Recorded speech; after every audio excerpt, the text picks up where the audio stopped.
place pour vraiment encourager la jeunesse, pour nous pencher en fait sur certaines aussi thématiques par rapport toujours aux jeunes. Bien évidemment, tout le monde ne peut en prendre pour son compte, hein, mais c'est vrai que nous voulons prendre de ce temps vraiment pour nous pencher sur la jeunesse, pour encourager la jeunesse, pour avertir la jeunesse, pour fortifier la jeunesse, parce que les temps sont vraiment durs, difficiles, et il nous faut revenir en fait à l'essentiel. Et comme nous le savons, c'est que lorsque nous parlons de jeunesse, nous voyons la force, la vigueur, et il faudrait que cette force que nous avons en tant que jeunes, bien sûr, soit mise en fait pour l'œuvre de Dieu, pour le service du Seigneur. Donc, moi, c'est le frère Arman, hein, je pense que nous devons nous connaître. Et je suis avec un frère qui va aussi se présenter.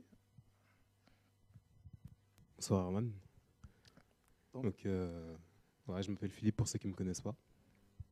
Et donc je vais jouer un petit peu le journaliste pour Herman ce soir. ok, pas de problème. On va essayer de poser quelques questions pour encourager les jeunes. Et donc voilà. Je sais pas si tu- Amen. Ouais, c'est une bonne chose. Je pense qu'on va procéder comme ça avec des questions et une exhortation. Si tu as aussi à cœur de pouvoir exhorter aussi la jeunesse, c'est une bonne chose. Pour dire comme quoi, ben, nous ne sommes pas les seuls, hein.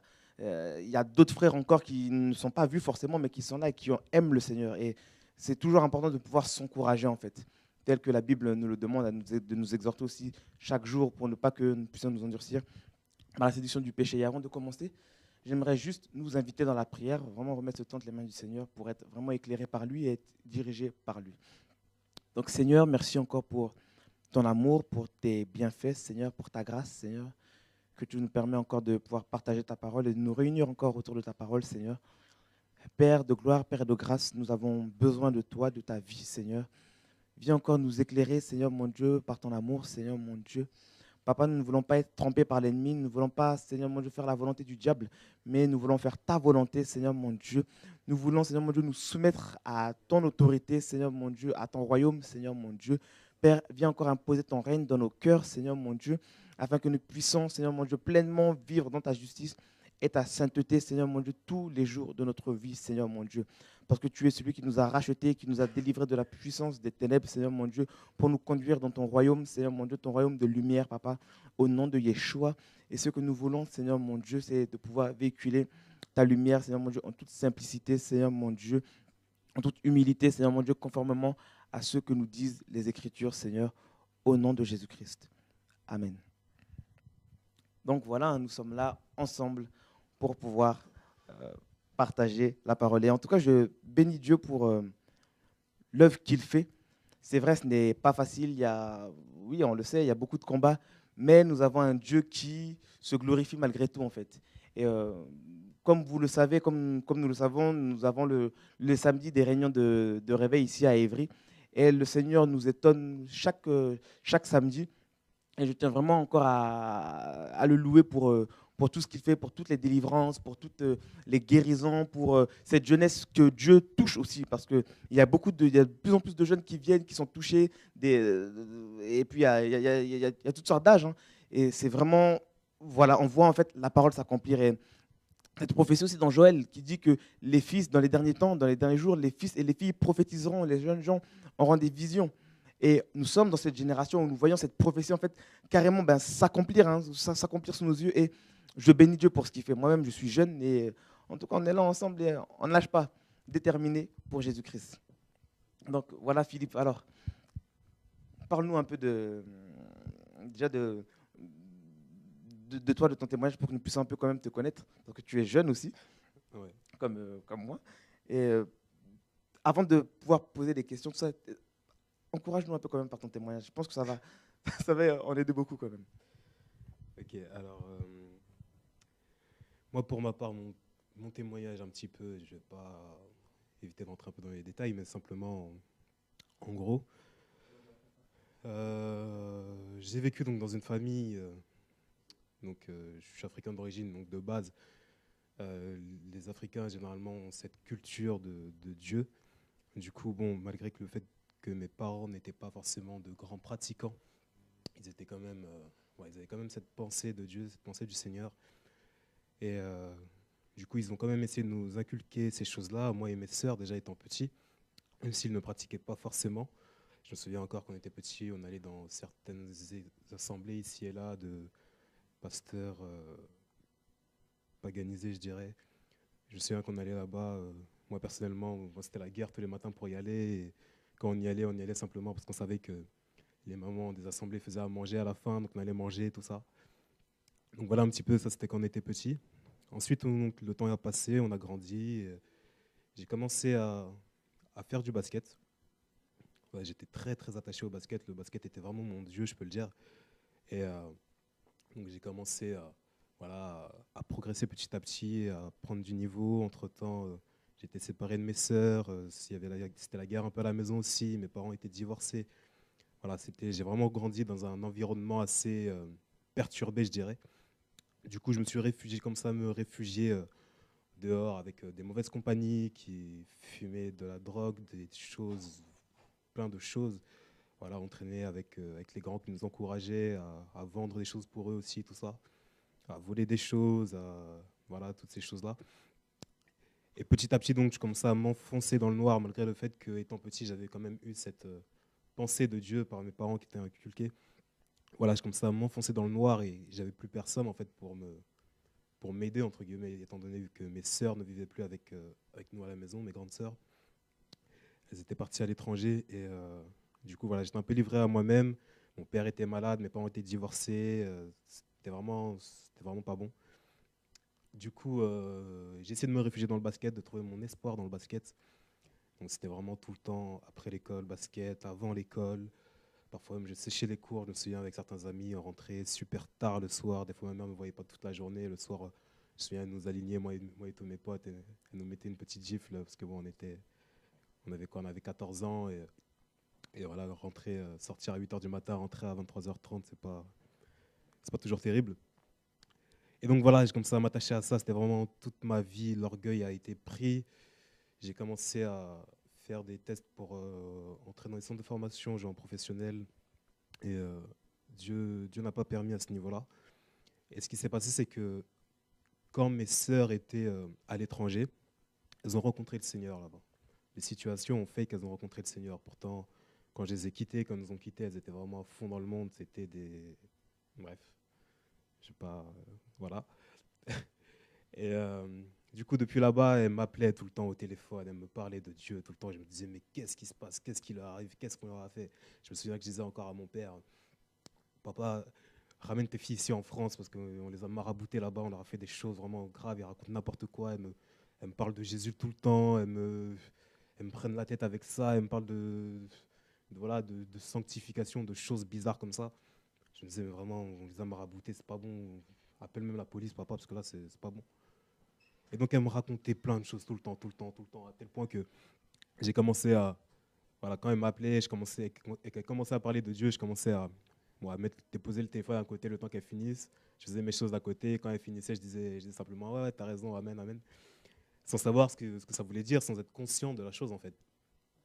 Et du coup, voilà. Donc moi, je leur racontais tout le temps que tout allait bien à la maison, alors que pas du tout. Je ne parlais pas à mes parents. J'étais vraiment très solitaire. À la maison, ça n'allait pas avec moi et ma mère. Dehors, c'était des bagarres, plein de choses bizarres. Mais pourtant, à eux, je leur disais oui, ça va, et Dieu veille sur moi, de toute façon, Dieu est là. Voilà, on leur racontait un peu voilà, des petits bobards pour qu'elles nous laissent tranquilles. Mais quand même, certaines paroles rentraient petit à petit. Parce qu'à force d'entendre, d'écouter certaines choses, même si on n'est pas forcément motivé à faire ces choses-là, les paroles entrent quand même. La parole a toujours de l'effet, parce qu'elle est proclamée avec un bon cœur. Et du coup, voilà, petit à petit, ça prenait effet. Et, je faisais toujours mes bêtises, mais je commençais à réfléchir un petit peu différememment. Ensuite, Dieu a permis qu'elle revienne ici en France, qu'elle revienne vivre avec nous à la maison. Et là, c'était la guerre au début. C'était vraiment la guerre, parce que du coup, entre la réalité des choses qui se passaient à la maison et dans ma vie dehors, et ce que j'ai raconté au téléphone, c'était vraiment, il y avait une grande différence. Du coup, c'était vraiment la guerre. Je me souviens encore qu'elles étaient revenues avec leur musique, bon, je ne vais pas citer de chanteurs, mais voilà, des musiques chrétiennes, elles mettaient ça à fond à la maison. Je me disais, mais qu'est-ce que vous me faites là? C'est quoi? Moi, j'étais habitué au rap, au R&B, au zouk, à toutes ces choses-là, à la dancehall. Et lorsque je les avais laissées partir, elles étaient aussi à fond dedans. C'est même elles qui m'ont appris toutes ces choses-là. Et là, elles reviennent, elles mettent des musiques chrétiennes, des choses que je considérais comme étant comme étant des choses bidons à l'époque. Et du coup, je les combattais un petit peu. Dès qu'elle mettait un peu de musique, j'éteignais, je mettais mon rap à fond dans la maison, des choses voilà, avec des paroles vulgaires. Et tout le temps, lorsqu'elles essayaient de me raisonner un petit peu, je les insultais, voilà, je sortais de la maison. En fait, j'étais jeune, mais déjà étant jeune, on se rend compte que même les jeunes au jour d'aujourd'hui sont déjà troublés dans leur tête, en fait. Parce que la manière dont j'étais, il m'est arrivé d'avoir même des pensées de suicide, toutes ces choses-là, avec tout ce qu'on a pu vivre à la maison. Mais pourtant, c'est des choses qu'on essaie de cacher, en fait, aux yeux des gens. Et pourtant, c'est des choses qui sont là. Donc ça veut dire qu'on peut avoir l'impression que tout va bien lorsqu'on regarde une personne dehors, des jeunes qui sont là en bande, ils rigolent, ils font n'importe quoi, mais au fond de leur cœur, ils souffrent énormément. Et du coup, voilà, comme je disais, c'était donc la guerre à la maison. Et je me souviens encore que elles ont commencé à venir donc dans les assemblées ici à Paris, donc avec à Savigny à l'époque, lorsqu'on faisait des séminaires à Savigny, tout ça. Et tout le temps, ils me disaient Philippe, viens avec nous, tout ça et tout, ça va être bien, il y a beaucoup de jeunes, tout ça et tout. Et tout le temps, je leur disais, ouais, on verra, on verra, on verra, on verra. Et tout le temps, le jour J, voilà, je m'esquivais, je sortais de la maison, ou bien je dormais, ou j'allais au basket, j'avais des matchs, toutes ces choses-là. Et je sais, bon, à l'époque, elles n'étaient pas encore super bien enseignées. Et à chaque fois qu'elles me proposaient de venir avec eux un dimanche ou dans un séminaire des samedis ou dans la semaine, ça se faisait également. Et que moi, je ne voulais pas, je disais que non, j'ai un match de basket, j'ai ceci, cela. Elle me disait, ah bon, donc tu préfères aller à ton match de basket plutôt qu'être avec Dieu. Là, des petits pics comme ça qui font que même si même si tu ne suis pas réellement Dieu, comme tu as comme t'as été inculqué des jeunes, dès la jeunesse, que les choses de Dieu sont des choses importantes, ça te pique dans le cœur. Et du coup, voilà, c'était des conflits comme ça. Du coup, après, on y allait à contre-cœur un petit peu, on nous forçait. Jusqu'à jusqu'à un jour, je me souviens, je m'en souviendrai toujours, je pense, que les dimanches matins, elle me disait tout le temps de venir avec eux à l'église, de venir prier avec eux. Et tout le temps, je disais non, je disais non, je disais non. Et ma mère n'étant pas convertie, elle, elle entendait toutes nos discussions matinales du dimanche, nos disputes du matin. Et jusqu'à un jour, ma mère en a eu marre et elle m'a dit, voilà, elle m'a dit, Philippe, c'est bon, là, j'en ai marre, je suis fatigué. L'école, tu fais n'importe quoi à l'école, tu fais n'importe quoi avec tes amis, toutes ces choses-là. Sors de la maison. Et c'était un dimanche matin, justement, lorsque mes sœurs me disaient de venir avec elles. Et donc ma mère m'a mis dehors à ce moment-là pour que j'aille avec elle. Et du coup, un dimanche matin, je me retrouve tout seul dehors comme ça. Bon, je ne veux pas appeler des amis, c'est le matin, souvent le dimanche, soit on a un match, soit on dort jusqu'à 14 heures. Donc bon, si je vais aller avec mes sœurs, j'ai pas le choix. Donc j'arrive dans les assemblées. Et je faisais encore avec mes piercings, avec des coupes bizarres, avec voilà, blouson en cuir. On cassait la démarche à l'époque beaucoup. Et je m'assois au fond de la salle, je me pose avec une tête fâchée. Je vois tout le monde est dans la joie à cause du Seigneur. Moi, je suis là, je suis au fond, je suis fâché. J'envoie des textos. Voilà, j'envoie des textos à des filles à l'époque, c'est tout. On était beaucoup avec les filles aussi. Et, euh, et donc, on était là, ça commençait à être comme ça. À un moment donné, tous les dimanches matin, ma mère commençait à me mettre à la porte pour que j'y aille. Du coup, petit à petit, voilà, on s'est habitué. J'ai commencé à raconter ça à certains potes que j'avais à l'époque aussi, qui ont commencé eux aussi à venir avec moi. Et du coup, on a commencé à se faire des jeux entre nous, à s'asseoir au fond de la salle, voilà, à regarder s'il n'y avait pas des sœurs à détourner à l'époque, je me souviens. S'il n'y avait pas des sœurs à détourner. Moi, je tiens à préciser que je n'étais pas converti. Voilà. Je n'avais pas encore accepté Christ dans mon cœur. Et mes amis non plus à l'époque. Du coup, voilà, on a commencé à petit à petit faire une organisation terroriste comme ça. Et jusqu'au jour où, à un moment donné, je m'en souviens encore, j'étais assis au fond d'une salle. Il y avait un prédicateur qui prêchait, donc je ne dirai pas son nom. Et il prêchait, il prêchait. Moi, j'étais dans mes textos, je ne calculais pas. À un moment donné, mon téléphone s'éteint, j'ai plus de batterie, alors que j'avais bien chargé la veille. Et du coup, je me retrouve là et être obligé d'écouter. Et j'écoute. Et à un moment donné, je me rends compte que la parole fait effet dans mon cœur, en fait. C'est-à-dire que, en fait, il suffit d'être attentif à ce que la personne dit, en fait, au message qui est prêché. Et ça a forcément effet dans le cœur lorsque, comme je disais tout à l'heure, lorsque le message est prêché avec un bon cœur, avec une bonne intention. Et du coup, j'écoute cette personne qui prêche et il raconte aussi son témoignage, comment il a vécu aussi dans le monde, étant plus jeune, tout ça. Et petit à petit, ça me touche en fait. Et petit à petit, moi qui étais là, qui avait un visage tout le temps fâché derrière, à m'asseoir derrière, je commence à avoir des larmes aux yeux, tout ça. Et ensuite, à la fin, je me souviens qu'il appelle ceux qui veulent donner leur vie à Jésus, ceux qui veulent voilà, un changement dans leur vie. Et là, je me lève et, sans savoir comment, en fait, je me retrouve devant, en fait. C'est-à-dire que il a dit la chose, mon corps a réagi, et mon cœur, en fait, était tellement dans la parole que je n'ai même pas pu, en fait, aller contre.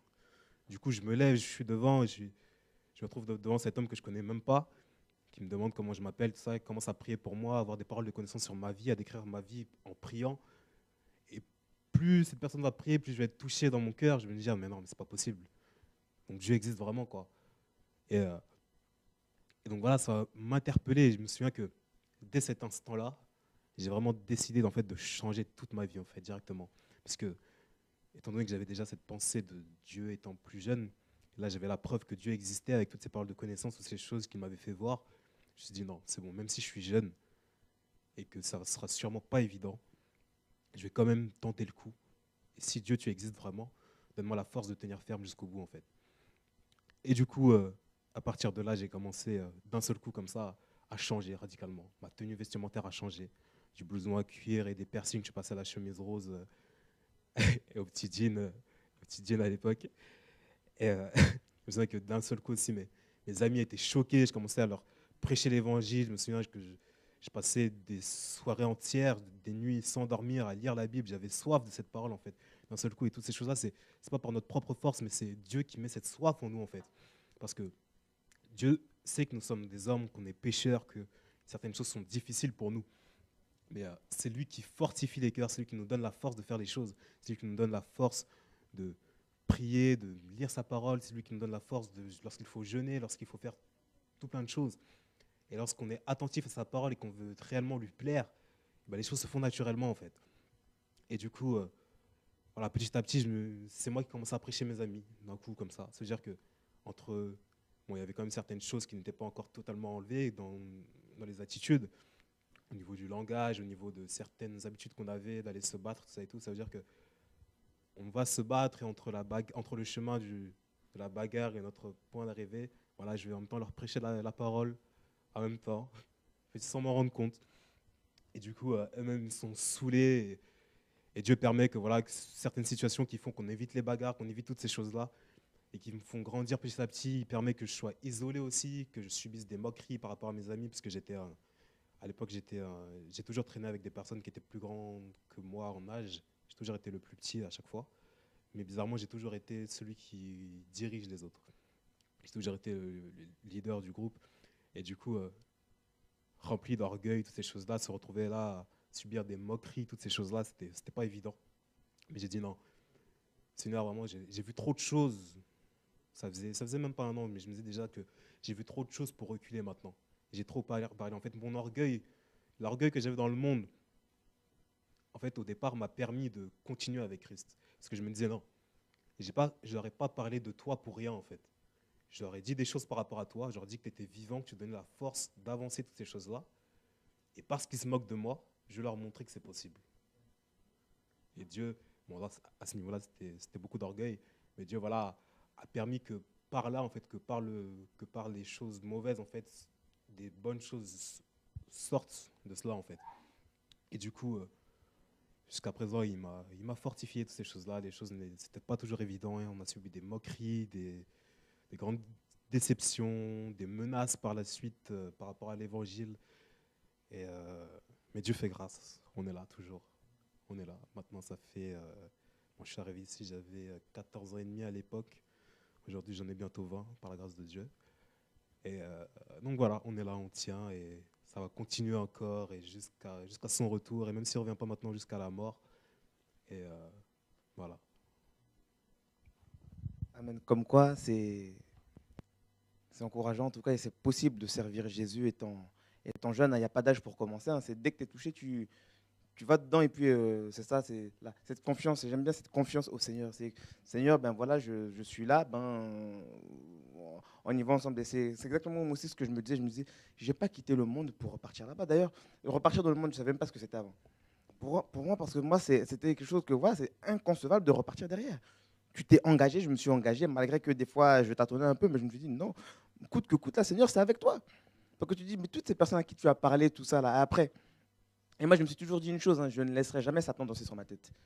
Dans le sens où, voilà, tu es là, tu prêches l'évangile, tout ça, et puis du jour au lendemain, ben, toi qui commençais à chasser les démons, tout ça, ben, c'est les mêmes démons qui commencent à danser sur ta tête. Tu dis, non, quand même, voilà, d'honneur, quoi. Et en tout cas, merci pour ce témoignage, et je pense que ça va en encourager beaucoup. C'est important de pouvoir aussi témoigner parce qu'il y a certaines personnes aussi qui sont jeunes et qui passent par ces situations-là. Ils se disent, mais est-ce que nous allons tenir? Est-ce que c'est possible? Et ils ont besoin, vous savez, la jeunesse a besoin d'un modèle. Et l'homme, ça c'est l'homme. L'homme a besoin d'un modèle, l'homme a besoin d'un repère. Et aujourd'hui, s'il y a beaucoup de dérives aussi, c'est parce qu'il n'y a plus de modèle. Et c'est exactement ce qui s'était passé au temps des juges. Lorsque la génération des pères s'était endormie et était partie, mais il s'est levé une autre génération qui ne connaissait pas l'Éternel, qui n'avait pas entendu le témoignage de Dieu. Et qu'est-ce qui s'est passé? Les conséquences, c'est quoi? De ce manque de modèle, ça a été quoi? De ce manque de repères, ça a été quoi? Ben, ça a été l'apostasie, l'idolâtrie. Parce que lorsque tu abandonnes Dieu, c'est forcément pour t'attacher à quelque chose d'autre. Donc à des esprits séducteurs, bien sûr. Et si aujourd'hui, il y a toutes ces dérives, là, dans la jeunesse, parce que là, je fixe vraiment, mon regard est vraiment sur la jeunesse, s'il y a toutes ces dérives aujourd'hui, c'est parce qu'il n'y a plus de modèle. Il n'y a plus ces personnes-là qui ont ce caractère saint voilà, pour révéler Dieu, pour montrer que c'est possible de s'attacher à Dieu. C'est possible de faire les choses avec Dieu sans pour autant en fait, se conformer au monde. C'est possible. C'est possible de ne pas user des techniques mondaines, charnelles, là, tout ça, pour faire la volonté de Dieu. C'est possible. Si Paul l'a fait, tout ça, là, ben nous aussi, nous pouvons le faire. Ils étaient de la même nature que nous, la Bible nous dit. Et c'est ça, aujourd'hui, là, mon souci, c'est ça. C'est quand je vois l'état de la jeunesse, ça me fait mal. Parce que je me dis aussi, il y en a beaucoup qui ont des bonnes intentions. Mais le problème c'est quoi? C'est qu'ils sont mal enseignés. Et ça me rappelle une histoire dans la Bible. Il me semble que ça doit être dans 2 Samuel 6, avec Uza. La Bible dit que voilà, il parcourait toutes ces choses. Et puis, l'arche de l'Éternel était sur des bœufs. Et à un moment, ben, en fait, l'arche commençait à pencher. Et cet homme a voulu retenir cette arche. Et qu'est-ce qui s'est passé? Ben, la colère de Dieu l'a frappé. Pourquoi? Parce que ce n'était pas son rôle. Donc, il avait eu une bonne intention, mais ce n'était pas à lui de le faire. Et aujourd'hui, en fait, malheureusement, c'est que beaucoup, là, derrière eux, il y a le jugement de Dieu. Pourquoi? Parce qu'ils font des choses et ils ne questionnent pas Dieu. Quand tu vois des jeunes, par exemple, des personnes qui vont commencer à se compromettre, à aller dans des émissions païennes pour chanter des choses païennes, alors qu'ils sont chrétiens, tu te dis, là, il y a un problème. Tu te dis, comment toi qui étais en Christ, comment toi qui as bien commencé avec Dieu, tu finis dans la chair? Et c'est ce que l'apôtre Paul disait aux Galates. Il dit, mais vous qui avez commencé par l'esprit, là, vous finissez par la chair. Qui vous a envoûté? Qui vous a fasciné? Et quand tu creuses bien, là, c'est que il y a aussi des fois aussi des mauvaises intentions. Les gens ne prennent pas le temps aussi d'être façonnés par Dieu. Tu reçois la connaissance, c'est bien, mais laisse cette connaissance laisse cette connaissance te bâtir. Laisse cette connaissance faire de toi ce que Dieu veut que tu sois. Et non pas suivre le moule du monde, la norme du monde. Parce que dans le monde aussi, il y a des normes. Et si tu ne respectes pas ces normes-là, ben tu es anormal. Tu n'es pas comme tout le monde. Et c'est normal qu'en tant que chrétien, tu ne dois pas être comme tout le monde. Une fois, il y a une jeune fille que je croise à la gare et elle me dit, ouais, mais toi, Herman, t'es bizarre. Comment j'ai béni Dieu ce jour-là? Je me suis dit, ah, ça, c'est bien ça. Et ça m'a mis une telle paix parce que je me suis dit, c'est bien, parce que je commence à ne plus ressembler au monde. C'est ça le combat. Mais le monde, là, on aime tellement le monde, surtout la jeunesse. Là. La jeunesse aime tellement le monde. Et ça, on le verra tout à l'heure lorsqu'on nous parlera des passions de la jeunesse. Donc, excuse-moi, ça me dérange. Normal, c'est normal. Je comprends. Donc, voilà, l'émission, on ne va pas être là à enseigner tout ça, oui, la Bible dit. On va parler simplement, on va partager simplement, et puis on va faire les choses simplement. Et je pense que voilà, Dieu va nous orienter. Et je crois que le Seigneur va éclairer quand même beaucoup de jeunes au travers de ce partage, de ce partage, tout simplement. Donc, Philippe, est-ce que tu me parlais de certaines questions? Oui, alors c'est certaines questions que la plupart des jeunes posent souvent. lorsqu'on les rencontre, même les samedis après les programmes de réveil, qu'on parle un petit peu avec eux. Et, une qui revient souvent, c'est que j'ai été touché par la parole, voilà, j'ai envie de servir Dieu, mais je sais que mes œuvres sont mauvaises. Et ce que ces personnes disent souvent, c'est comment je peux faire pour tenir ferme? Parce que je n'ai pas envie, dans le sens de m'engager avec Dieu et de retourner dans mes mauvaises œuvres derrière, et du coup de le décevoir, de jouer avec Dieu, mais en même temps, j'ai ce désir d'avancer avec Dieu. Donc, comment faire? Quelle est la solution? Ça, c'est un comportement, je dirais, qui est normal. C'est normal, pourquoi? Parce qu'il y a cette... vous savez, souvent, il y a des personnes qui ont ce genre de comportement parce qu'il y a malgré tout, il y a quand même une sorte de crainte de Dieu. Ils se disent que j'ai entendu la parole, je sais ce qui est bien, je sais ce qui est mauvais. Mais malheureusement, c'est que ma chair me pousse toujours vers le mal, et ils le savent. Ma chair me pousse toujours vers le mal, et je ne veux pas décevoir Dieu. Donc, que dois-je faire? D'autres se disent, bon, je continue à faire ma vie. Et quand je serai plus partant, quand je serai plus touché, j'avancerai, mais ça, ce n'est pas la bonne solution. Et moi, ce que je dirais, parce que c'est aussi ce que j'ai vécu et ce que je vis, c'est que c'est là où commence la confiance en Dieu. Et parce que je me dis, voilà, tu as été touché par la parole de Dieu, ben, qu'est-ce qu'il faut faire? C'est lui faire confiance. Et c'est là où on y va, la foi. La foi, c'est quoi?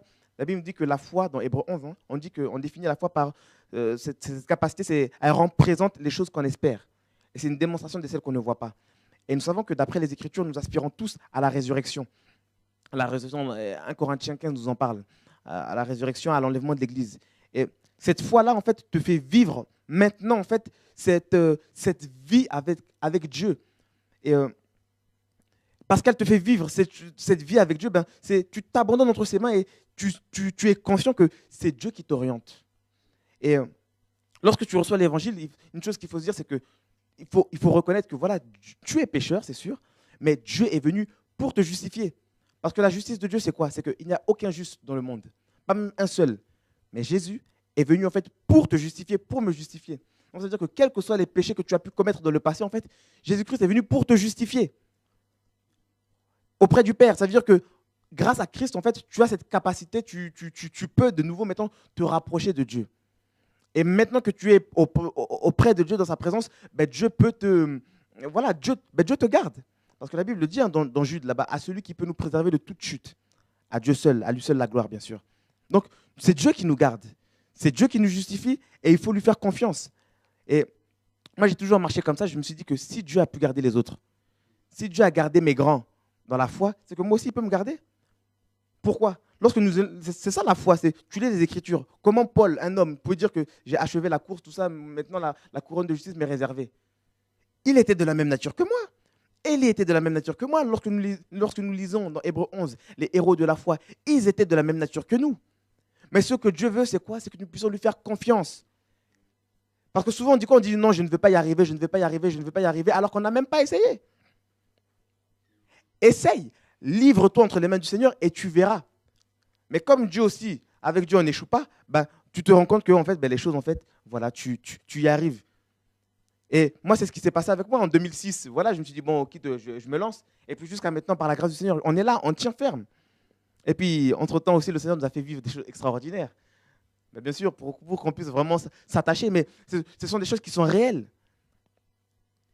Vous savez, souvent, on ne se rend pas compte, mais Dieu, quand même, par son amour et par sa grâce, Dieu met autour de nous aussi quand même des modèles. Il n'y a pas que des faux dans le monde. Parce que sinon, Dieu ne serait plus Dieu. Sinon, quelle serait la preuve que en fait, les Écritures aujourd'hui s'accomplissent encore? Quelle serait la preuve? Les miracles, les délivrances, tout ça, j'appelle ça, sont des charismes. Ça ne montre pas que quelqu'un marche avec Dieu. Ce qui montre qu'une personne marche avec Dieu, c'est quoi? C'est le caractère que Dieu a mis en lui. La sainteté, la justice, la paix, l'amour, toutes ces choses. Et il y a quand même des hommes que Dieu a établis qui manifestent ce caractère. Donc c'est possible. Des personnes que Dieu a établies comme des vérités. Des personnes en qui les Écritures s'accomplissent. Donc c'est possible encore. Il y a des hommes autour de nous aussi qui par leur vie, témoignent de la vie de Dieu. Et puis par-dessus tout, il y a les Écritures. Parce que oui, la lettre tue, mais l'esprit vivifie. Donc il faut croire à ce que tu lis. Il faut croire que ce que tu lis là, c'est quelque chose de véritable, c'est vivant, c'est quelque chose de vivant. C'est ça la mentalité qu'il faut avoir. C'est ça la foi. C'est quoi cette confiance? Tu te reposes sur ce que Dieu dit. Et ça, c'est une chose que j'ai expérimentée une fois, je me souviens, lorsque je me venais de me convertir. Alors ça, j'entendais ça partout. Oh, je sens la présence de Dieu. Oh, t'as senti? Oh, c'était trop fort, c'était puissant. Oh, Dieu m'a parlé. Oh là là, j'ai fait un songe, tout ça. Moi, je commençais à être complexé. Je commençais à me dire, mais attends, mais moi, je ne sens rien. Bon, je vois, mais c'est rare, des fois des songes, tout ça, mais encore des fois des songes, même tu te fais attaquer, tu vois des femmes, ben, bref, et tu te fais courser, tout ça, tu vois des gros Papa Noël qui te courent après, qui te jettent des camions, tu cours, tu es là, tu cours dans tes songes, à un moment, tu as, même carrément même du mal à courir, tout ça, c'est la totale. Et puis, un jour, pendant que je priais, je me suis dit, bon Seigneur, voilà, la Bible nous dit hein, que même les cieux et les cieux ne peuvent te contenir. Moi, qui suis-je pour te contenir? Je ne peux rien, Seigneur. Seigneur, en tout cas, je sais une chose, que je te sente, que je te sente pas là, tout ça là, ce n'est pas mon problème. Tu m'as dit, je suis le temple du Saint-Esprit. C'est tout, Seigneur. Je fais confiance en ta parole. À partir de là, c'est là où j'ai commencé à voir Dieu autrement. Pourquoi? Parce que j'ai mis ma confiance en Dieu. J'ai mis ma confiance dans ces Écritures. Et ces Écritures sont passées de la lettre à la vie, du ministère de la mort à la vie. Pourquoi? Parce que ces Écritures-là n'étaient plus une loi pour moi, mais la grâce, le don de Dieu, afin que je puisse parvenir à sa sainteté. Et là, c'était fort. Et c'est là où j'ai commencé à expérimenter autre chose avec Dieu. Et c'est ça, vous voyez, Dieu, il faut lui faire confiance. Lorsque Dieu te dit quelque chose, mais fais confiance à ce que Dieu te dit. Il y avait même une époque où je me souviens, tu as toujours la fausse modestie. Non, Dieu, tu ne peux pas m'utiliser comme ça, tout ça. Et le jour où j'ai dit, Seigneur, j'accepte ce que tu me donnes, c'est là où j'ai commencé aussi à expérimenter Dieu d'une autre manière. Parce que Dieu est réel. Mais Dieu sera avec toi, comment tu le considères. Si tu honores Dieu, tu seras honoré. Si tu vois un grand Dieu, Dieu sera grand avec toi. C'est ça la foi. C'est pour ça que moi j'ai appris une chose, hein, de ne jamais limiter Dieu, de ne pas limiter Dieu. Et en marchant comme ça, là, je vis en tout cas, voilà, je vis des choses dans mon quotidien. Pourquoi? Parce que je crois que Dieu est là avec moi et qu'il ne me lâche pas. De toute façon, moi j'ai dit, là, moi, Dieu, là, je ne lâche pas. Et si tu marches avec cette mentalité-là que Dieu, je ne te lâche pas, mais tu penses vraiment que c'est Dieu qui va te lâcher? Parce que s'il y a bien une personne qui doit trahir l'alliance, là, ce n'est pas Dieu, c'est toi. Mais si toi-même, tu t'efforces de demeurer fidèle, ben, tu verras la fidélité de Dieu. Mais bien sûr, ce que tu sèmes, là, tu le moissonnes. C'est ça, ça fait partie des principes de Dieu. Ce que tu sèmes, là, tu le moissonnes. Donc, il ne faut pas te négliger, il ne faut pas négliger la parole de Dieu et il faut foncer. Voilà ce que je peux dire à la jeunesse. Wow. À la jeunesse. Waouh. Voilà. Amen. Ok. Une autre question qui sera un petit peu similaire, qu'on a souvent, qu'on peut entendre souvent également, dans le secret souvent, le plus souvent, c'est des personnes qui ont donné leur vie à Jésus. Voilà, des jeunes personnes, hommes ou femmes, qui ont donné leur vie à Jésus. Et à un moment donné, dans leur marche, ils sont tombés, ils ont chuté. Et depuis ce jour-là, voilà, ça devient constant. C'est-à-dire que voilà, tous les mois, toutes les semaines, tout le temps, ils n'arrivent plus à se défaire du péché qu'ils avaient laissé derrière eux. Et du coup, il y a le découragement qui entre, toutes ces choses-là. Et ces personnes-là n'ont même plus d'espoir, entre guillemets. Ils s'en veulent constamment. Et voilà, qu'est-ce que tu peux dire par rapport à ça? Ok, qu'est-ce que je peux dire par rapport à ces jeunes, par exemple, qui ont accepté le Seigneur Jésus et qui, un jour, sont tombés et puis une porte s'est ouverte et puis on commençait à de nouveau repratiquer le péché. Qu'est-ce qui s'est passé? Ce que je comprends, moi, par ça, c'est quoi? C'est que ces personnes-là ont besoin de passer de la connaissance à la révélation. Pourquoi je parle de ça? Lorsque je parle de la révélation, je ne parle pas par rapport aux Écritures, parce que nous savons que la révélation est là et elle ne peut pas bouger. Et lorsque je parle de la révélation, bien sûr, je parle de cette connaissance de Dieu. Parce que beaucoup connaissent les Écritures, mais peu connaissent Dieu. Et maintenant, lorsque la connaissance vient, s'il n'y a pas la révélation de Dieu derrière, ben, vous savez, la connaissance, c'est aussi cette image aussi de... La connaissance, elle est là comme aussi une loi. Hein. Ça fait que lorsque tu transgresses cette loi, ben, en fait, tu te sens comme coupable. Et beaucoup oublient ce côté où il y a la grâce de Dieu. Oui, tu es coupable, mais Dieu t'a justifié. Maintenant, je ne suis pas en train de dire qu'on doit pratiquer le péché, on doit demander pardon. Mais ce que je suis en train de dire, c'est que il faut aspirer en fait à la révélation du Seigneur. À la révélation du Seigneur, pourquoi? Pour pouvoir être bâti en fait selon lui. Pour ne pas que le jour où il y aura une faiblesse, en fait, que tu puisses te renfermer sur toi-même. Et aussi, un des problèmes aussi dans la jeunesse, c'est quoi? C'est que la jeunesse est beaucoup trop orgueilleuse. C'est-à-dire que lorsque un frère ou une sœur tombe dans le péché, elle n'ose pas aller confesser. Tu confesses devant Dieu, c'est vrai, mais la Bible dit confessez vos péchés les uns les autres afin que vous soyez guéris. Tu vois, et beaucoup tombent dans le péché, mais ils n'osent pas en parler. Maintenant, je ne dis pas qu'il faut aller parler à tout le monde, aller crier sur tous les toits que je suis tombé sur le péché. Dieu est, voilà, Dieu, tu pries le Seigneur et le Seigneur t'orientera forcément vers des frères et des sœurs sur qui tu pourras parler. Moi, par exemple, j'ai des personnes de confiance. Ça m'est arrivé de faire des grosses dérives. Mais voilà, je me confesse et puis voilà, les frères et sœurs prient pour moi et puis on avance. C'est important de pouvoir s'entourer des bonnes personnes. Un autre des problèmes, c'est quoi? C'est que les gens sont mal entourés aussi. Tu vois, et le fait qu'ils soient mal entourés, en fait, ça ne les arrange pas. Donc, le problème, c'est ça, hein, c'est que les gens se limitent trop à la connaissance de manière intellectuelle, mais ils ne vont pas au-delà de la connaissance. Donc, ils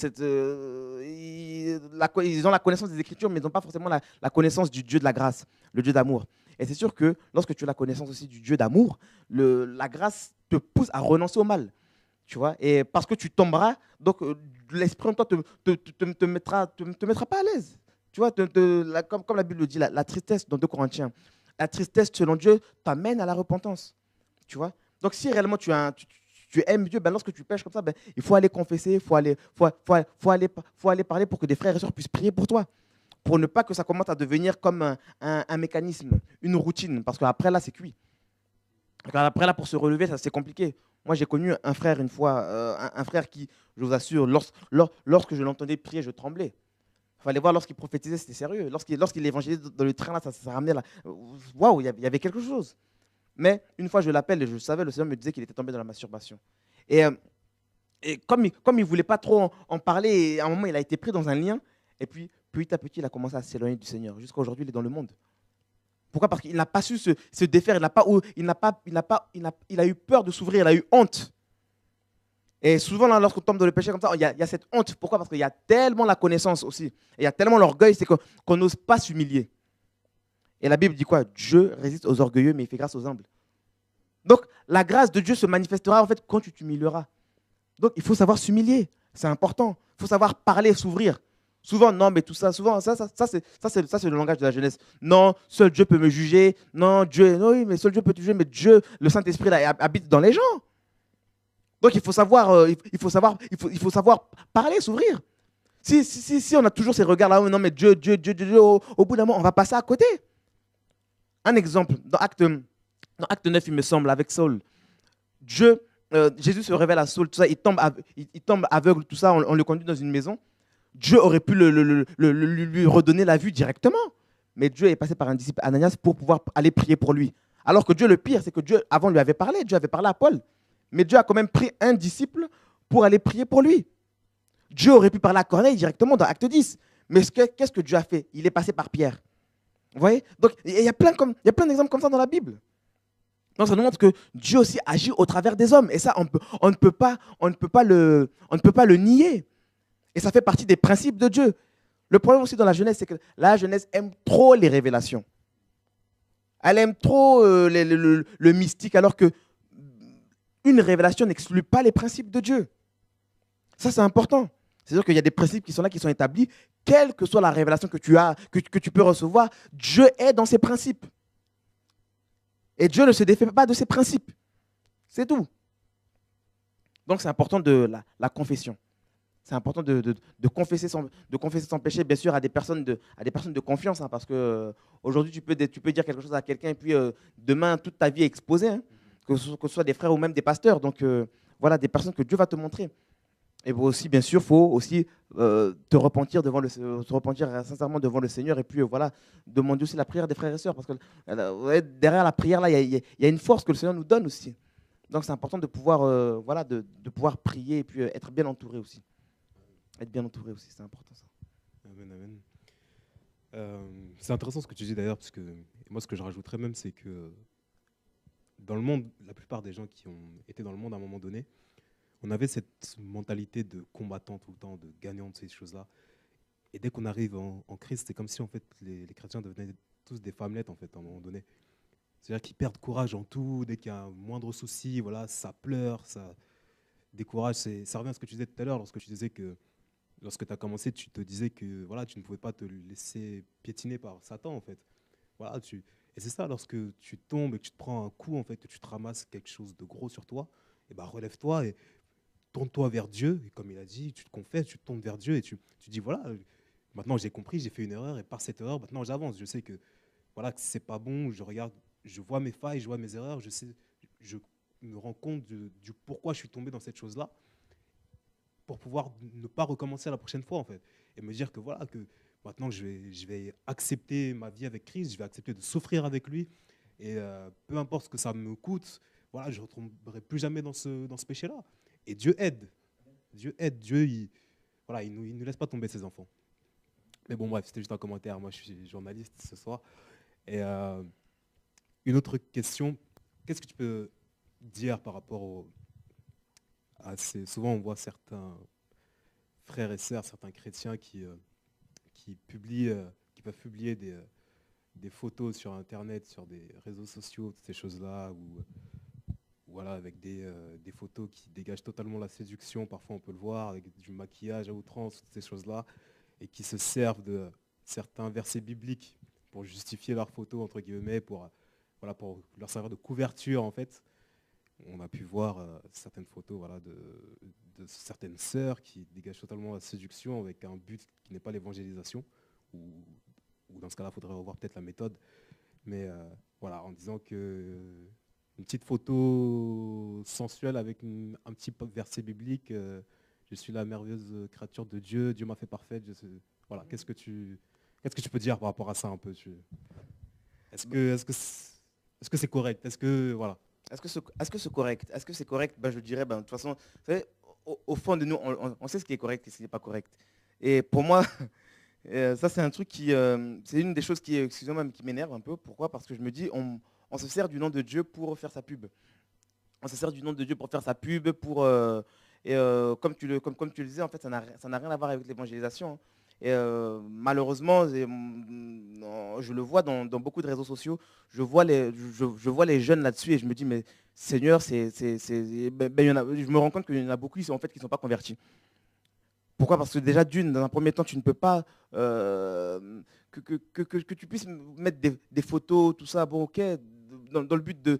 Parce que c'est vrai qu'il y a d'autres diront que ouais, il y a de la famille qui est loin, tout ça, et bon, ok, dans ce sens-là, je pourrais le comprendre, mais au point de s'exposer avec des tenues assez légères, je me dirais, bon, là, il y a un problème. De toute façon, même, et puis même, quand c'est tous les jours là, que tu rajoutes des photos, tout ça, là déjà, là, il y a un problème. Quel est le but? Il faut se poser cette question. Quel est le but de pourquoi, quel est le but? Pourquoi, en fait, tu fais ça?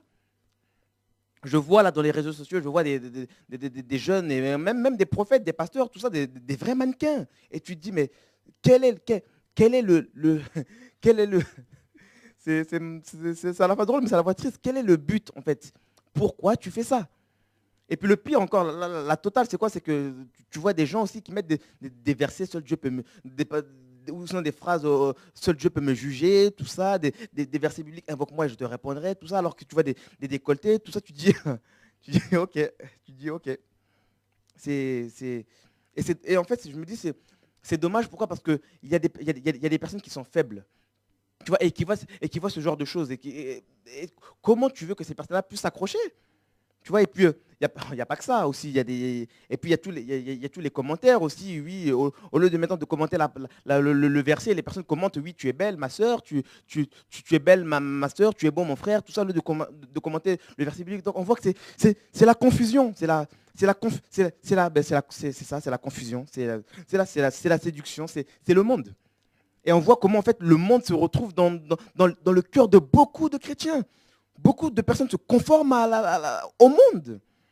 Et c'est dommage, pourquoi? Parce que tu vois des personnes qui ont de l'avenir quand même avec le Seigneur, qui ont bien commencé, mais qui se laissent séduire par toutes ces technologies, tout ça, et c'est grave. Et c'est grave. Et du coup, maintenant, on voit sur les réseaux sociaux, on voit de vraies starlettes, de vraies stars en Jésus, et puis c'est dommage. Pourquoi? Parce que c'est du gâchis. C'est du gâchis, tu vois ses frères et ses sœurs avec des coupes bizarres. C'est vraiment le monde. Si vraiment tu ne lisais pas le verset biblique, là, tu n'aurais pas pu savoir que c'est des chrétiens. Tu n'aurais pas pu savoir que c'est des chrétiens alors que nous sommes appelés à marquer la différence quand même. On n'est pas toujours obligé de voir nos photos, toutes ces choses. Il faut savoir aussi se préserver. Il faut savoir se préserver. Ça évite aussi ça évite qu'il y ait de la convoitise dans les cœurs des frères ou dans le cœur des sœurs. Parce que je vois comment ça drague. Hein. Tu sais, c'est toujours oui, tout ça. Mon frère, ma sœur, que la grâce de Dieu t'accompagne, je t'aime dans l'amour du Seigneur. Et ça commence comme ça. Et quand tu regardes bien là, il y a des motivations impures derrière. Et je dis souvent aux jeunes, à moi là, on ne peut pas me la faire. Parce que je suis jeune et je sais ce que j'ai fait. Et je vois, et quand je revois là les travers dans lesquels je suis tombé, je me dis, là, je commence à sonner à tirer à la sonnette d'alarme. Et quand je vois là, ça n'écoute pas, ben, tu rentres dedans. Parce que tu te dis, ça là, ça va te conduire en enfer. La drague chrétienne, là, je la connais. Tu arrives comme ça avec la parole, tout ça, et puis, vous savez, un des procès, un jeune là, s'il ne se discipline pas, d'ailleurs, un jeune, même tout le monde, s'il n'y a pas la discipline là, tu pars à gauche, tu pars à droite, c'est sûr. Et c'est pour ça que Paul le disait, hein, je traite durement mon corps. Il faut traiter durement son corps. Parce que le corps te poussera dans des désirs. Un jeune, là, qu'on le veuille ou pas, là, il y a les passions de la jeunesse en nous. Si nous ne marchons pas par l'esprit, là, nous allons céder. Et dans les passions de la jeunesse, il y a quoi? Il y a la drague. Nous le voyons autour de nous, il y a des belles femmes. Des fois, là, tu es là, tu peux exhorter, tu vois les gens comment ils te regardent avec des gros yeux, tout ça. Des fois même, tu peux même ressentir comment ces personnes-là ont envie de toi. Si tu n'es pas ferme, là, tu tombes. Si tu n'as pas ce caractère-là, là, mais tu vas commencer à te laisser aller, tout ça. Moi, j'ai pour une habitude, je peux être là, des fois, même là où je prie, je peux être là, tout ça, tu pars, tu discutes, mais quand tu vois là, tu fuis. Tu dis, attends, va voir telle sœur, parce que je ne veux pas de contact. Parce qu'il faut que je me préserve. Il faut savoir, faut connaître ses limites, il faut connaître ses faiblesses. Souvent, ce qui se passe dans la jeunesse, c'est pour ça que je disais que la jeunesse est beaucoup orgueilleuse, c'est que parce que nous avons le Saint-Esprit, nous pensons que nous sommes déjà arrivés. Nous pensons que nous sommes déjà au ciel et que rien ne peut nous arriver. C'est faux. Frère, si tu n'es pas ferme, là, tu vas tomber. Et tu vas commencer à pleurer. Pourquoi? Parce que tu es tombé dans les choses que tu as dénoncées. Frère, il faut se battre. La vie ici-bas, là, c'est un combat. On ne doit pas jouer avec. Satan, là, ce n'est pas notre petit copain, ce n'est pas notre ami. Il faut qu'on prenne position pour la vérité. C'est important.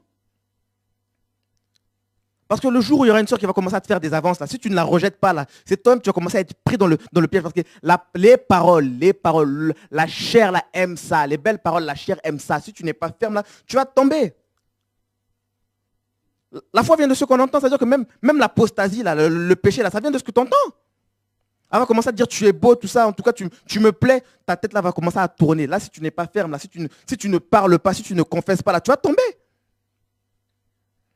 Parce que moi, j'ai compris une chose. Hein. Le péché, là, on ne joue pas avec. Hein. Joseph, là, devant la femme de Potiphar, il n'a pas joué, hein, il a taillé. Et la Bible est claire. Fuyez l'impudicité. Je gère. Vous savez, les choses de la chair, là, on ne gère pas ça. Il faut fuir. Vous savez, quand on parle de fuir, là, c'est quoi? C'est de chercher la sécurité en s'enfuyant, en partant. C'est-à-dire que ton salut, là, sera dans ta fuite et non pas dans ta résistance. On dit de résister au diable, tout ça, mais d'abord, il faut se soumettre à la parole de Dieu. Et la parole de Dieu nous demande de fuir. Quoique, vous savez, en ce qui concerne le diable, on dit de résister au diable, mais pour l'impudicité, là, on dit de fuir. Donc, ça montre que derrière, là, il y a quelque chose là de puissant. Il y a une attraction, là, il y a quelque chose là, ça te tire. S'il y a des anges là, qui ont quitté leur position là, pour ça, là, à cause du sexe, frère, là, il faut faire attention. Et tu vois, dans la jeunesse, tu vois la légèreté. Je le dis souvent, vous savez, s'il y a une maladie, là, s'il y a un truc qui tue la jeunesse, c'est quoi? C'est la légèreté aussi. Tellement de légèreté. Et puis ça se fait des câlins, tout ça, là. Mais c'est l'impudicité, ça. Tu sais que tu as des faiblesses, mais tu caresses quand même une sœur. Il faut faire attention, mon frère, ma sœur. Vous savez, on a arrivé à un temps là où il faut veiller. Il faut réellement en fait, se positionner pour la vérité. Il faut tout ce qui est dangereux pour toi, tu le fuis. Parce qu'il y a des choses là, on ne peut pas résister, je vous assure. Parce que tu vas dire, tu vas toucher comme ça, là, tu vas dire tu résistes. Mais le soir, quand tu vas arriver chez toi, là, ta tête elle va tourner dans tellement tous les sens. Et on se demande aussi pourquoi beaucoup de jeunes se livrent à la masturbation, à la pornographie, à l'érotisme, tout ça là. C'est à cause de tout ça. C'est à cause aussi de ces sœurs qui ne veulent pas s'habiller. C'est à cause de ces frères aussi qui ne veulent pas s'habiller. Donc là, il faut la sanctification. Et la sanctification, là, ça aussi, là, ça s'apprend. Paul disait aux Thessaloniciens, là, ce que Dieu veut, la volonté de Dieu, c'est quoi? C'est votre sanctification. Que vous tenez vos corps là dans la sanctification, dans la sainteté. Et il dit, vous savez, vous avez appris ces choses de nous. Vous avez appris ces choses de nous. Donc, des fois, il faut savoir mettre son orgueil de côté et chercher à apprendre.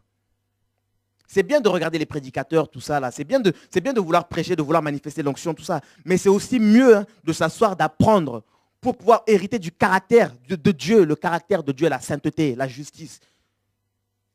Parce que ce sont des choses que nous ne voyons plus. C'est comme un frère disait, hein, aujourd'hui, lorsqu'on se convertit, on voit quoi? On voit les miracles, tout ça. C'est-à-dire que la première chose que l'on veut faire lorsqu'on se convertit aussi, c'est quoi? On veut faire les miracles, tout ça. On ne veut plus réellement de cette vie de Dieu. Là. Et le jour où on se retrouve en enfer, on se dira, oui, mais Seigneur, oui, j'ai prophétisé en ton nom, j'ai fait ça en ton nom. Mais le Seigneur dit, oui, mais je ne t'ai pas connu. Et là, on va commencer à dire, oui, mais comment ça se fait, tout ça? Oui, mais tu avais la parole, là, c'était là, c'était écrit. Quand on te disait de ne pas faire ça, il fallait écouter. La jeunesse, là, l'orgueil, là, ah non, il faut laisser. Et la Bible dit, la connaissance enfle, mais l'amour, là, édifie. Et cet amour, c'est lequel? C'est l'amour de Dieu, c'est l'amour qui est répandu dans nos cœurs par le Saint-Esprit. C'est Dieu qui bâtit, parce que c'est lui l'amour. Dieu est amour. Donc, pour bâtir des vies, là, il faut que Dieu soit en toi. Mais pour que Dieu soit en toi, il faut une vie de sainteté, il faut une vie correcte. Il faut une vie qui s'aligne, qui se plie aux exigences de Dieu, par rapport à sa parole.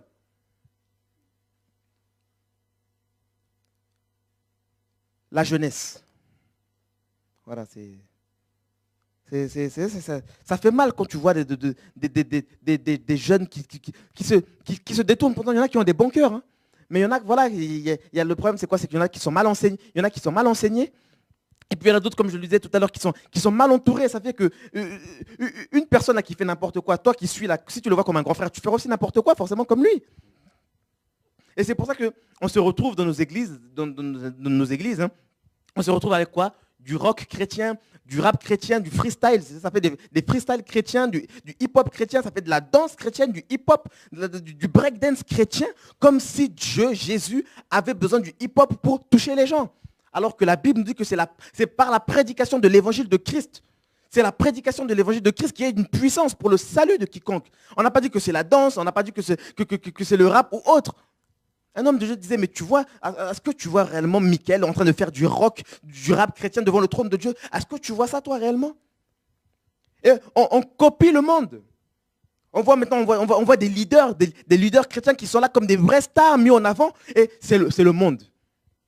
Voilà comment un simple micro tue les gens. Voilà comment un simple micro détourne les enfants de Dieu. Pourquoi? À cause des honneurs, parce qu'on n'a pas laissé Dieu travailler notre cœur, parce que dans le monde, on n'a pas réussi. Lorsqu'on vient à Christ, à cause de la parole de Dieu, on commence à avoir du succès et il y a l'orgueil qui prend notre cœur et puis, voilà, on ne nous reconnaît plus. Et c'est aussi à cause de ça que beaucoup de personnes dans le monde, alors qu'ils étaient dans le monde, avaient des principes. Lorsqu'ils viennent à Christ, c'est comme si en fait ils étaient devenus stupides. Ils deviennent stupides et puis les principes qu'ils avaient avant là, il n'y en a plus. Ils se laissent abuser. Et c'est comme ça que beaucoup de jeunes femmes, alors qu'elles se gardaient pures, commencent à coucher dans les églises. Les hommes, c'est pareil, alors qu'ils n'avaient jamais connu de femmes. Et tout ça, mais parce que, voilà, ils mal enseignés, mal encadrés, ils se sont livrés à eux-mêmes. Et puis voilà, c'est parti dans tous les sens. Dans tous les sens. Alors que ces personnes-là avaient des principes dans le monde. Et lorsqu'on crie ces choses, on nous dit quoi? Oh mais non, mais il faut la sagesse, il faut l'amour. Alors que, faut l'amour. Regardez Jésus alors qu'il était la sagesse de Dieu, il était l'amour de Dieu. Lorsqu'il s'adresse aux pharisiens, race de vipères, toutes ces choses-là. Doit-on dire que parce que Jésus avait dit ça, il manquait de sagesse ou il manquait d'amour? Doit-on dire parce que Jésus a parlé, a traité les pharisiens d'hypocrites, devons-nous dire que Jésus manquait d'amour à cause de ça? Et la Bible nous dit dans Proverbe 1 que la sagesse crie. Jusqu'à quand, stupide? Continuerez-vous dans votre stupidité? Jusqu'à quand? Jusqu'à quand? Revenons à l'essentiel, à la parole de Dieu, aux normes divines, la sanctification. Jeunesse, lève-toi pour Jésus. Et ne dis pas que personne ne t'aura prévenu. Eh oui, jeunesse, livre toi-même. Comme l'Ecclésiaste dit, hein, livre-toi, vas-y. Mais sache qu'un jour, Dieu t'appellera au jugement. Le plus important, là, ce n'est pas tout ce que tu peux voir. Le plus important, ce n'est pas le succès que tu peux avoir. Le plus important, ce n'est pas toutes les sœurs qui peuvent marcher autour de toi, tous les frères qui peuvent t'acclamer, t'encenser. Ce n'est pas ça le plus important. Le plus important, c'est la crainte que tu as envers le Seigneur de gloire. Le plus important, c'est que Dieu marche avec toi, frère. Moi, je préfère que Dieu soit avec moi et que le monde m'abandonne que l'inverse. Frère, que Dieu m'abandonne, c'est grave. Parce que où finirais-je si Dieu n'est plus là? Où finirais-je? C'est ça la question qu'il faut se poser. Que serais-je sans Dieu? Sans sa présence? Aujourd'hui, là, j'ai goûté à des choses que je ne peux pas lâcher. Non. Non. Aujourd'hui, j'ai expérimenté des choses, je ne peux plus repartir en arrière. Et c'est pour ça que je me discipline. Il faut la discipline. La discipline, là, c'est ce caractère-là, à tenir ferme. La discipline, c'est quoi? C'est s'appliquer à la parole de Dieu. Comme Paul pouvait le dire à Timothée, applique-toi à l'enseignement, applique-toi à la lecture, à l'exhortation. Il dit, applique-toi dans ces choses que tu as apprises. Applique-toi pour que tu sois sauvé et que tu sauves et que d'autres qui t'écoutent soient sauvés aussi. Et c'est pour ça que Paul lui a dit, il dit que personne ne méprise ta jeunesse, mais sois un modèle, sois un modèle. C'est pour ça que je m'adresse à toi aujourd'hui, moi-même ce message me concerne, sois un modèle pour les fidèles, pour les frères et sœurs, sois un modèle. On va prendre un passage, on va le prendre ce passage, dans 1 Timothée 4, le verset 12. Philippe, si tu peux m'aider s'il te plaît. 12 à 16. Timothée 4, 12 à 16. Alors, que personne ne méprise ta jeunesse, mais sois le modèle des fidèles par la parole, par la conduite, par la charité, par l'esprit, par la foi, par la pureté. Applique-toi à la lecture, à l'exhortation, à l'instruction, jusqu'à ce que je vienne. Néglige point le don qui est en toi, qui t'a été donné par prophétie, par l'imposition des mains du conseil des anciens. Médite ces choses, sois-en toujours occupé, afin que tes progrès soient évidents en toutes choses. Prends garde à toi-même et à la doctrine, persévère dans ces choses, car en les faisant, tu te sauveras toi-même et ceux qui t'écoutent. Alors on dit, persévère dans ces choses, dans la doctrine, car en agissant ainsi, tu te sauveras toi-même et tu sauveras ceux qui t'écoutent. Mais avant, il lui dit, que personne ne méprise ta jeunesse. Il lui dit, mais sois un modèle pour les fidèles. Donc les fidèles, bien sûr, c'est les frères et sœurs. Premièrement, parce qu'on doit être un modèle dans le monde, mais aussi d'abord aussi, ça commence dans la maison. Soit d'être un modèle comment? En parole. Donc, dans les choses que tu dis, dans les choses que tu proclames, dans ton langage, tu dois être un modèle pour les frères et sœurs. C'est important qu'on entende, il le dit dans Éphésiens 5, qu'on n'entende ni paroles grossières, ni équivoques, toutes ces choses. Des choses qui sont contraires à la bienséance. Il faut que tes paroles soient assaisonnées de sel, de grâce, soient pleines de grâce, et non pas en train d'injurier. Combien de chrétiens disent des insultes aujourd'hui? Combien de... Tu les vois, parce que tu parlais des réseaux sociaux, genre, mais il y en a plein. Tu dis, mais attends, c'est un chrétien, lui mais qu'est-ce que c'est? Et puis, c'est quelle image que l'on donne du Seigneur? C'est quel christianisme que l'on donne? C'est un christianisme paganisé. Et ça veut dire que quand les gens adhèrent à ce christianisme, les gens sont déjà tordus. Pourquoi? Parce que c'est un christianisme qui autorise les insultes. C'est un christianisme qui autorise de tenir des propos impudiques. Alors que là, on nous dit d'être un modèle, en fait, en parole. D'être un modèle en conduite. La conduite, quand on voit la conduite, on voit le comportement. Comment te comportes-tu? Et souvent, hein, lorsque nous sommes dans les églises, on est saint. Mais dehors, il faut voir. Il faut voir la sainteté. À l'assemblée, c'est une longue jupe jusqu'à la cheville. Hein. Dehors, là, c'est la jupe qui allait au milieu de la cuisse. Et tu te dis, mais c'est quel témoignage que l'on donne? On se demande pourquoi, mais pourquoi les filles se font draguer, pourquoi les filles se font même, voilà, pour certaines se font insulter dans la rue. Quel est le comportement en fait, que tu montres aux gens? Quelle est la conduite que tu as? Parce qu'au travers de ta conduite aussi, tu dois être une lumière, tu dois refléter le caractère de Dieu. Tu dois refléter le caractère de Dieu. D'être un modèle en charité, en amour.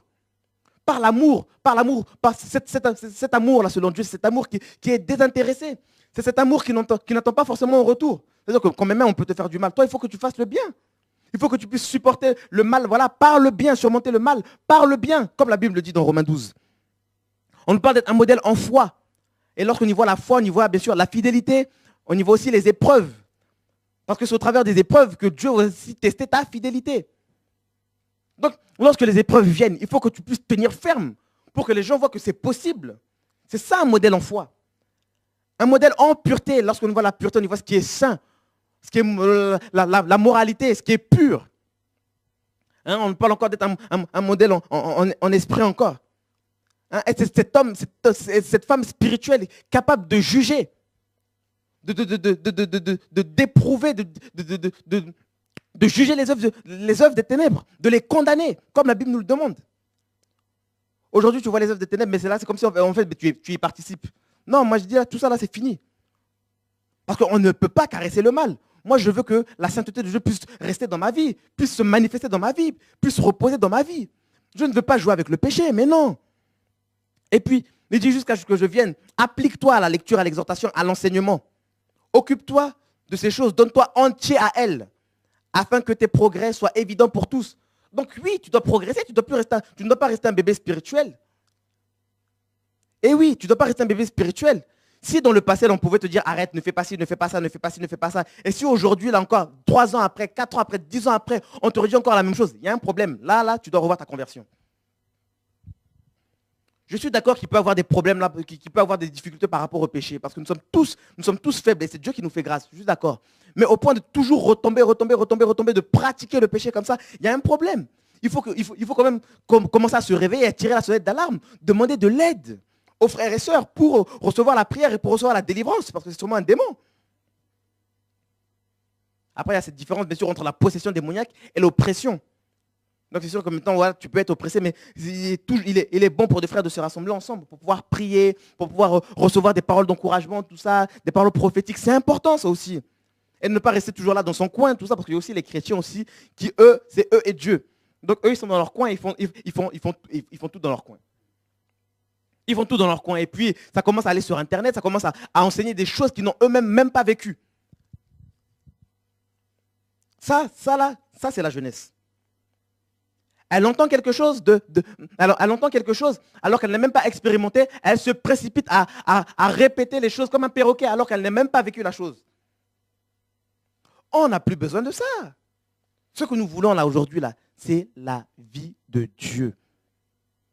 C'est ce côté spirituel, ce côté saint, ce côté vivant. On n'a plus besoin, il n'y a plus besoin de perroquet. Aujourd'hui, là, regardez, nous avons tous la connaissance. Les théologiens aussi ont la connaissance, mais pourtant ils ne vivent pas Dieu. D'ailleurs, il y a des... Bref, voilà. Le plus important, là, c'est la vie de Dieu. Je me souviens une fois, là, j'étais dans le train et puis il y avait un frère, on parlait simplement, mais vraiment simplement. Et puis il a commencé à parler, oui, mais tu sais, la foi, il a 3 types de foi. En fait, il me répétait l'enseignement qu'il avait reçu. Je l'ai regardé comme ça, j'ai fait, c'est ça. Mais ça m'avait, excusez-moi, mais ça m'avait saoulé. Ce n'est pas la parole qui m'avait saoulé, hein, mais c'est les intentions derrière. Ça, c'est les gens qui répètent les choses, ils répètent sans avoir vécu la chose. Ils reçoivent la parole, mais ils ne laissent pas cette parole en fait travailler leur cœur. Et ils sont là, ils se précipitent. Ils se précipitent à donner, alors qu'eux-mêmes ne sont même pas assis, eux-mêmes ne sont même pas stables. Et lorsqu'il arrive une persécution, c'est la fuite. C'est comme les personnes qui reçoivent le message de l'évangile. Il y en a, ils en tombent malades, tout ça. Le message, ce message-là les bouleverse lorsqu'ils sont en contact avec la vérité. Malheureusement, c'est que pour beaucoup, tellement il y a du zèle, ils se précipitent à aller courir, à aller voir les pasteurs, tout ça, alors qu'eux-mêmes ne sont pas assis. Et lorsqu'ils se font ramasser, qu'est-ce qui se passe? Ils sont là, ils dépriment. Et puis la vérité qu'ils avaient reçue avec joie, ils l'abandonnent. Pourquoi? Pour retourner dans les choses qu'ils avaient vomies. Pour retourner dans les choses qu'ils avaient vomies. Et là, c'est dommage. Pourquoi? Parce qu'il n'y a pas de stabilité. On se précipite à courir, à prêcher des choses, mais il n'y a pas de stabilité. Il n'y a pas de fondement. Alors que lorsque la révélation, elle vient, elle te donne la connaissance selon Dieu et non pas selon la chair. Les apôtres, là, à l'époque, ils avaient la connaissance. Ils connaissaient les Écritures. Mais il a fallu que Jésus quand même puisse ouvrir leur esprit afin qu'ils comprennent mieux. En fait, qu'ils puissent comprendre les Écritures en fait, selon Dieu. Lorsque Jésus est venu, il est venu amener un éclairage par rapport à la loi. Il n'est pas venu venant mettre une fin à la loi. Non, il est venu donner l'explication exacte. Et là, c'est pour ça que les pharisiens, tout ça, là, ils ont eu du mal à saisir. Il leur dit, oui, vous sondez Moïse, tout ça, vous sondez les Écritures, pensant avoir en elle la vie, mais la vie, là, c'est lui qui la donne, c'est Jésus qui la donne. Donc, beaucoup sont comme des pharisiens, les pharisiens modernes. Ils sont là, ils sondent les Écritures, ils recherchent des choses, ils recherchent des révélations pour épater les gens, pour épater les sœurs, les frères, tout ça. Mais en fait, il n'y a pas de fondement, il n'y a même pas de stabilité. C'est pour ça que moi, je ne suis même plus surpris par les dons spirituels, tout ça, les paroles de connaissance, prophéties, tout ça, parce que j'en ai vu prophétiser. Et j'en ai vu aussi faire des grands écarts.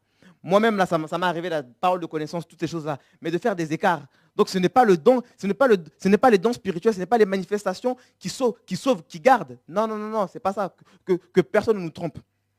Tu peux être là, tu peux être là, être devant ton poste, par exemple. Tu peux même parler en langue, mais si tu tombes sur des trucs bizarres, là, si tu ne fuis pas, là, tu vas tomber. Il y a des choses là, des fois, faut fuir. Hein. Tu peux être là, parler en langue devant le péché, mais si tu ne fuis pas, si tu n'as pas ce caractère-là, tu tombes. Hein. Donc il faut, comme Jésus l'a dit, la chair elle est faible, mais l'esprit est bien disposé. Donc il faut faire les choses selon l'esprit, il faut suivre le mouvement de l'esprit. C'est important. Philippe, excuse-moi. T'excuses pas, c'est normal. C'est waouh. Du coup là, tout est parti de la question des réseaux sociaux. Du coup, bon, tu as répondu à pas mal de questions que je voulais poser. Et du coup, alors une autre question qui me venait, c'est... alors, on a juste un problème, je crois, avec...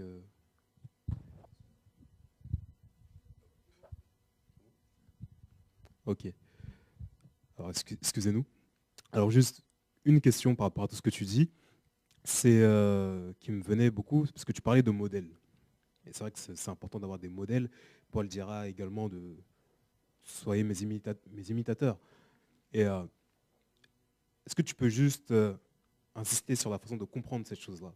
Parce qu'il y a beaucoup de personnes, on a pu le voir dans le passé, qui ont vu des anciens dans la foi manifester l'onction, prêcher, voilà, avoir du charisme, avoir des choses-là. Et on a pu voir que beaucoup ont imité les choses qu'il ne fallait pas imiter au final.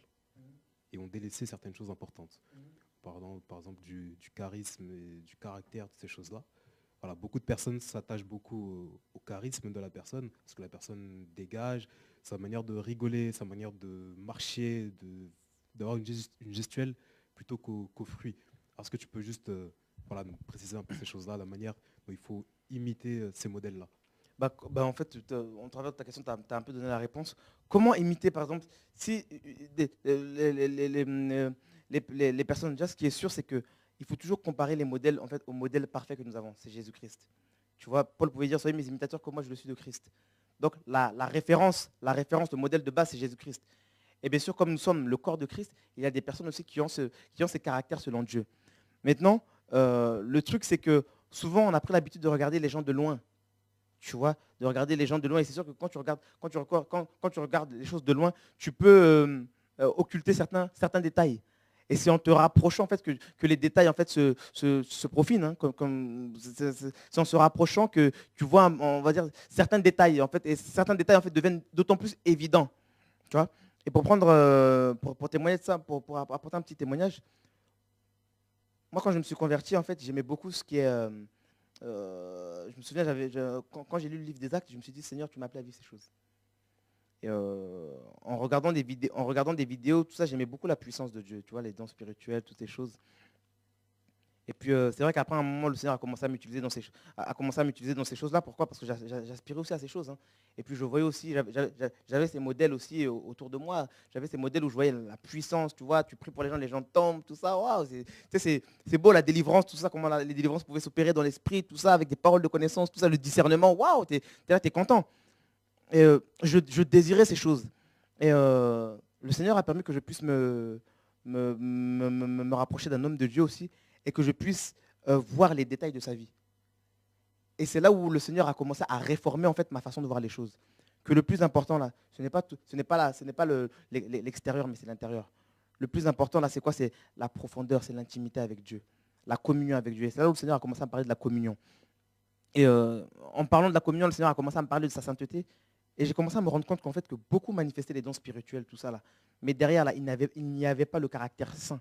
Il n'y avait pas la touche sainte de Dieu. C'est pour ça que beaucoup pouvaient être là, tomber, et se relever et ne pas changer de vie. Pourquoi? Parce que c'était plus de la puissance, hein. C'était plus du spectacle que de la vie de Dieu, tu vois. Et j'ai appris, en côtoyant cet homme, j'ai appris en fait à craindre Dieu. Parce que Dieu, je ne le craignais pas vraiment, parce que des fois, on pouvait aussi faire des écarts, tout ça. Fallait voir, hein. Il y a des choses, bon voilà. On pouvait faire des écarts de graves. Mais en me rapprochant de cet homme-là, j'ai appris à craindre Dieu. j'ai appris à connaître qu'est-ce qu'était en fait la sainteté de Dieu, le feu de Dieu. Tu vois, et aujourd'hui, ce que je recherche le plus, voilà, c'est ça, c'est ce feu. C'est ce feu, mais pas ce feu tel qu'on nous l'enseigne. Hein. Oh, tu tombes, tout ça, ouf, reçois, tout ça. Non, pas ça. Parce que ça, si on a fait tout ça, ça n'a rien changé. Et c'est ce feu, tu vois, ce caractère saint, tu vois, qui te... Voilà, c'est comme c'est à la fois un feu et c'est à la fois une fraîcheur, c'est quelque chose de... Je sais pas, c'est quelque chose de pur. Tu vois, c'est quelque chose de pur. Et moi, j'aspire à ça. Tu vois, donc, ce qu'il faut faire, c'est quoi? C'est que lorsqu'il y a des modèles comme ça, ben, il nous faut. Parce que souvent, lorsqu'on voit les modèles de loin, on voit les miracles. Tout ça, c'est normal parce que Dieu accompagne sa parole, hein, c'est sûr. Mais il faut se rapprocher pour voir le caractère. Et c'est sûr que si les personnes-là n'ont pas le caractère de Dieu, ben, c'est sûr qu'il faut fuir. Mais si tu reconnais que ces personnes-là ont le caractère de Dieu, il faut les approcher, il faut les côtoyer. Et puis, il faut parler, il faut poser des questions. Pourquoi? Parce que quand Dieu établit une personne comme un modèle, c'est une personne aussi qui a de l'expérience. Tu vois. Et en tant que jeunes aussi, nous avons besoin de ça. Nous avons besoin d'écouter aussi les expériences des autres pour ne pas retomber aussi dans les travers par lesquels ils sont passés. Parce que qu'est-ce qu'un sage? Un sage, c'est celui aussi qui a fait beaucoup d'erreurs. Tu vois, si l'Ecclésiaste pouvait parler de certaines choses, si Salomon pouvait parler de certaines choses, c'est parce qu'il avait fait beaucoup d'erreurs aussi. Et il s'est rendu compte qu'en fait, ben, au final, hein, tout est vanité. Tu vois, donc c'est important de se rapprocher de ces personnes. Et on a l'exemple avec Timothée. Tu vois, Timothée et Paul, que Paul considérait Timothée comme réellement un fils dans la foi. Tu vois, un fils dans la foi. Et puis Timothée considérait aussi Paul comme étant un père. Et à un moment, Paul lui dit, tu as suivi de près mes persécutions, mes combats, ma douceur. Ça, en gros, tu as suivi de près mon caractère. Tu vois. Et ça a aidé Timothée. Tu vois. Ça a aidé Timothée. Timothée, ça l'a aidé aussi qu'il y ait un père dans la foi. Parce que voilà, notre Père Céleste, c'est Dieu, mais Timothée a quand même eu ce père dans la foi, ça, on ne peut pas le nier, c'est un principe qui est biblique. Ça l'a beaucoup aidé, pourquoi? Parce qu'il avait besoin aussi quand même d'un encadrement. Un exemple, par exemple, dans 1 Timothée 5, on dit ne réprimande pas rudement le vieillard, mais exhorte-le comme un père, tout ça. Si Paul parle de la sorte, c'est que sûrement, en fait, ça va arriver avec la fougue de la jeunesse de pouvoir ramasser les gens. Tu vois, moi, ça m'est arrivé de voir des jeunes qui voilà, venaient se convertir, qui, parce que voilà, Dieu leur avait soi-disant donné une révélation, avaient ramassé des personnes plus vieilles qu'elles. Et ça ne se fait pas. Combien même Dieu a pu te parler, il y a une manière de parler. Pourquoi? Parce qu'il y a des principes avec Dieu, tu vois. Il y a des principes, et ça c'est important de se plier à ces principes-là. Ce n'est pas parce que tu as reçu la grâce de Dieu qu'il faut manquer du respect à des personnes plus vieilles que toi, qu'il faut manquer du respect à des personnes qui se sont converties largement avec toi. Moi, j'ai toujours pour habitude que moi, quand je côtoie une personne qui est plus vieille que moi, qui est plus avancée que moi dans la foi, de me soumettre. Combien même je pourrais avoir une connaissance que cette personne-là n'a pas, mais avoir cette soumission-là quand même. Parce que Dieu est un Dieu de principe quand même. Tu vois, donc c'est important quoi, d'avancer dans ce... Amen, amen. Donc du coup, la chose à retenir pour ceux qui écoutent, c'est d'imiter le caractère, donc plutôt les fruits, plutôt que d'aspirer tout le temps à des dons spirituels en fait. Et j'aurais une autre question. Ouais, une dernière question qui du coup sera une question un petit peu multiple pour finir par là. On voit beaucoup de jeunes souvent qui, lorsqu'ils vont se convertir, ils vont recevoir une parole de la part du Seigneur par prophétie, dont les gens voilà, qui vont dire leur appel, qui sont apôtres, prophètes, pasteurs, ceci, cela. Et beaucoup se précipitent dans ces choses-là. Du coup, est-ce que tu peux expliquer un petit peu la démarche, l'attitude à avoir lorsqu'on reçoit ce genre de prophéties, des prophéties comme ça, et ça rejoint, comme je dis, ça va être une question multiple, c'est que, pareil par rapport au mariage, les jeunes sont souvent, lorsqu'ils sortent du monde, qu'ils avaient une petite copine, sont pressés de se marier derrière. Et du coup, lorsqu'ils commencent à avoir des sentiments pour une sœur ou quelque chose comme ça, tout de suite, c'est... Voilà. En fait, la jeunesse, c'est très pressé, en fait. Pressé. Voilà. Est-ce que tu peux nous parler de ces choses? Voilà, ben, en fait, un autre problème de la jeunesse, c'est quoi? C'est le manque de patience. Et ça fait que la jeunesse ne prend pas souvent le temps de pouvoir se positionner en Christ.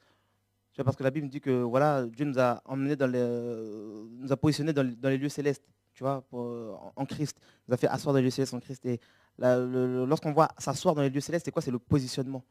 Et souvent, lorsque les personnes se convertissent, elles ne prennent pas le temps de se positionner. Tu vois, et ça fait que, comme il y a l'orgueil, il y a la fougue, tu vois, ben, des fois, on pose des actes qui, Dieu n'est pas forcément dedans, tu vois. Oui, tu peux recevoir l'appel, tout ça, mais il faut d'abord que Dieu prenne le temps en fait, de pouvoir guérir ton cœur, parce que l'âme a besoin, l'âme est toujours dans ce processus de régénération, de changement. L'âme elle est là dans ce processus de taillage, de façonnage par rapport à la parole de Dieu, parce que Jésus le dit, il le dit, voilà, il faut qu'il nous émande dans Jean 15. Et la parole, elle est là, elle nous purifie petit à petit, elle retire les mauvaises intentions que nous avons dans le monde, tout ça, pour nous transformer, afin que nous puissions avoir l'image de Christ. Donc il ne faut surtout pas se précipiter, il faut laisser le temps à Dieu de pouvoir nous façonner. Après, il y a des choses qui se font rapidement, pourquoi? Parce que après, il y a des choses qui dépendent de l'appel, ça c'est vrai, je suis d'accord, mais dans la mesure du possible, voilà, il faut prendre son temps avec le Seigneur. Et vous savez, une fois, un homme me donnait une parabole, vous savez, il y a vous savez, on prend le cas de deux personnes. Il y en a une, ça va faire 10 ans qu'elle fait le tour du stade. Elle fait le tour du stade, elle fait le tour du stade, elle fait le tour du stade, elle fait le tour du stade, elle fait le tour du stade. Dans ces 10 ans, en l'espace de ces 10 ans, elle a pris le temps d'avoir une technique, de savoir gérer son temps, son souffle pour pouvoir bien courir. Donc ce n'est pas parce qu'une personne vient de rentrer, une autre personne vient de rentrer dans le stade et qui le dépasse à plusieurs tours que cette personne-là est plus avancée ou que cette personne-là court plus vite. Non, si l'ancien la prend du temps, c'est parce qu'il y a eu un temps, il a dû faire des erreurs qui l'ont apprise, par exemple, à pouvoir se maintenir et à être stable, tu vois, à avoir une constance. Et souvent, nous, ce que l'on fait, c'est quoi? C'est comme cette image, hein. On arrive, on veut courir vite, on fait le sprint alors qu'on oublie que le chemin est long encore. Donc, au lieu de sprinter, là, prends le temps de pouvoir aussi acquérir des techniques pour avoir de la constance avec le Seigneur. Parce que à quoi ça sert de monter si c'est pour redescendre après et puis descendre plus bas que terre, en enfer? Donc ça ne sert à rien. Donc il faut prendre le temps et puis voilà, la constance, c'est important. La constance, c'est important et puis, voilà quoi, c'est ça. Ben, c'est bon, je pense qu'on a fini. En tout cas, restons et gardons la présence de Dieu dans nos cœurs. Évitons le monde, fuyons le monde. Et puis je crois que le Seigneur va nous aider parce que Dieu est un Dieu qui est fidèle. Et préparons-nous parce que Jésus revient bientôt. Donc voilà, que le Seigneur vous garde. Et puis à bientôt.